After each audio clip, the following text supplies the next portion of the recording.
எனவே நம்முடைய ஜிஎஸ்டிபி மாநில ஒட்டுமொத்த உற்பத்தி மதிப்பு இன்றைக்கு 23-24 ஆண்டுகளில் 26.88 லட்சம் கோடியாக இருந்த தமிழ்நாட்டினுடைய பொருளாதாரம் கடந்த ஆண்டு, அதாவது 24-25 நிதியாண்டில் இன்றைக்கு 31.19 லட்சம் கோடிகளாக அது உயர்ந்து 16% வளர்ச்சியை நாம் இன்றைக்கு தொற்றிருக்கிறோம் என்பதை மிகுந்த மகிழ்ச்சியோடு உங்களோடு நான் பகிர்ந்து கொள்கிறேன்.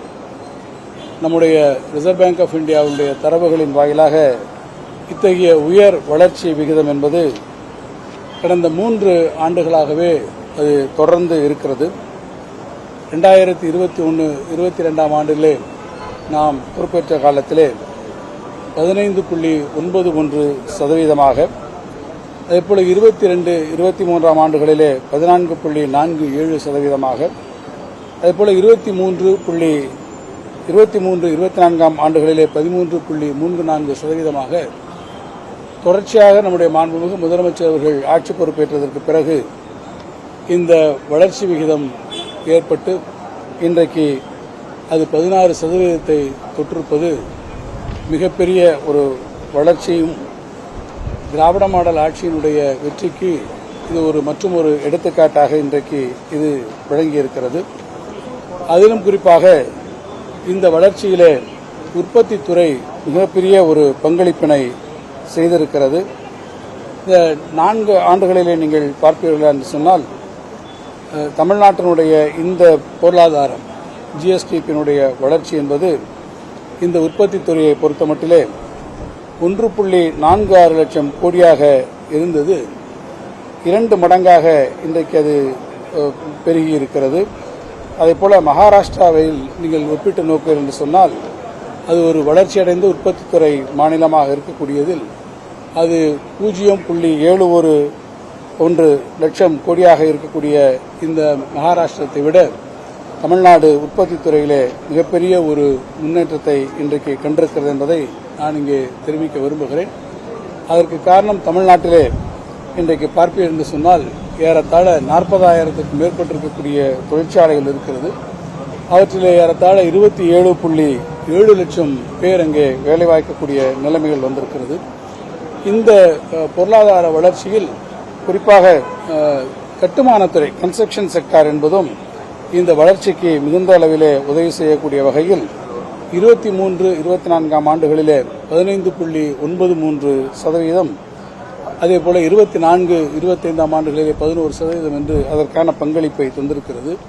அதேபோல சேவைத்துறையை எடுத்துக்கொண்டால், சர்வீஸ் செக்டார் எடுத்துக்கொண்டால் அது தமிழ்நாட்டினுடைய வளர்ச்சியிலே ஏறத்தாழ 53% ஜிபிஏலே அது தன்னுடைய பங்களிப்பை செலுத்தி ரியல் குரோத் என்கின்ற வகையிலே 24-25 ஆண்டுகளில் நம்முடைய சர்வீஸ் செக்டார் 11.3% அளவிற்கு தன்னுடைய பங்களிப்பை தந்திருக்கிறது. குறிப்பாக இந்த $1 டிரில்லியன் எக்கானமியை நாம் எட்ட வேண்டும் என்று சொன்னால் ஏற்றுமதியிலே நாம் மிகப்பெரிய ஒரு முன்னேற்றத்தை நாம் காண வேண்டும். அதேபோல நம்முடைய மாண்புமிகு முதலமைச்சர் அவர்களுடைய தொடர் முன்னெடுப்புகளால் பல்வேறு உலக நாடுகளிலே அவர் பயணம் செய்து அதேபோல அவர்களுடைய நம்முடைய புரிந்துணர்வு ஒப்பந்தங்களை மேற்கொண்டு அதன் வாயிலாக ஏறத்தாழ நீங்கள் முதலீட்டாளர்களுடைய சந்திப்பின் மூலமாக 11,40,711 கோடி முதலீடுகள் பெறப்பட்டு 1,016 புரிந்துணர்வு ஒப்பந்தங்கள் மேற்கொள்ளப்பட்டிருக்கிறது. ஏறத்தாழ 34,08,522 இளைஞர்களுக்கு நேரடியாகவும் மறைமுகமாகவும் வேலைவாய்ப்பினை நாம் கொண்டு வந்திருக்கிறோம். ஏற்றுமதியை பொறுத்தமட்டில் அது நம்முடைய $1 டிரில்லியன் எக்கானமியை நாம் பெறுவதற்கு இந்த அடிப்படையாக அமைந்திருக்கக்கூடிய தமிழ்நாட்டினுடைய ஏற்றுமதி சாதனை ஒன்றிய அரசினுடைய நிர்யாத் அமைப்பின் தரவுகளின்படி 2021-22 ஆண்டிலே $1.86 பில்லியன் இருந்தது. 22-23 $5.37 பில்லியன் 23-24 நிதியாண்டில் $9.56 பில்லியன் கடந்த ஆண்டு 24-25 நிதியாண்டில் 14.65 பில்லியன் இந்த மின்னணு பொருள்களுடைய ஏற்றுமதி 3 ஆண்டுகளிலே ஏறத்தாழ 7 மடங்கு அது அதிகரித்திருக்கு. ஏறத்தாழ 700% உயர்ந்திருக்கிறது என்பதை நம்முடைய நெறியாட் அமைப்பு தெரிவித்திருக்கிறது.